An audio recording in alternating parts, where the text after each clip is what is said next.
Hello, everyone. Welcome back to the Market Week in Review and happy National Intern Day. My name is Haley Jarrett, and I'm a summer associate here at Russell Investments.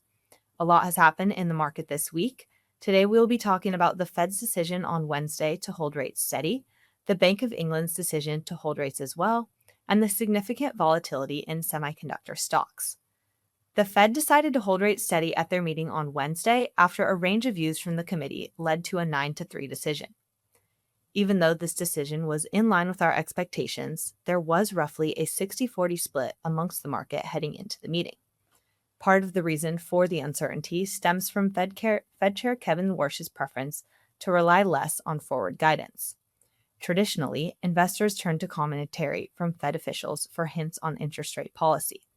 If Fed officials are less specific on future policy plans, that could cause the market to guess more on where rates are headed. This leads to the potential for more volatility in the fixed income markets. The Fed seems inclined to keep a lid on inflation, which is leaving investors concerned about high borrowing costs. Because medium to long-term inflation expectations are well anchored and the labor and housing markets are not overheated, we still believe U.S. government bonds are attractive and a rate hike in 2026 is unlikely. Although short-term inflation is elevated, we feel that inflation will likely moderate as the effects of the Middle East conflicts wind down. Now, let's move around the globe to talk about the Bank of England's decision. They held rates steady as expected, but similar to the Fed, it was a split decision at 6-3. Governor Bailey indicated that if inflation remains persistent, the Bank of England may need to raise rates in the future. However, the British economy remains under pressure with weak economic growth and elevated unemployment. Any near-term rate hikes may have to be followed with steeper rate cuts to support the economy. On balance, we continue to see value in British gilts. Next, let's talk about semiconductor stocks.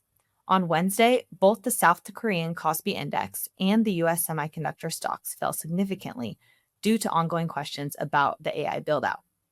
There was, however, a rebound in semiconductor stocks on Thursday. Overall, what we have seen is that earnings growth in general has been fairly strong, with U.S. companies seeing earnings growth in excess of 25% year over year. Similarly, markets expect strong earnings growth outside the U.S. as well.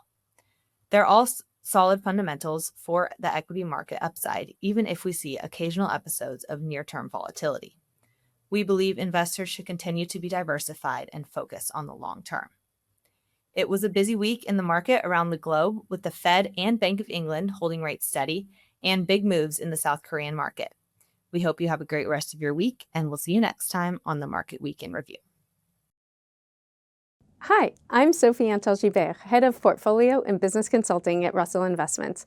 If you liked what you just saw and heard, consider subscribing to our YouTube channel or check us out on LinkedIn. Thanks for tuning in.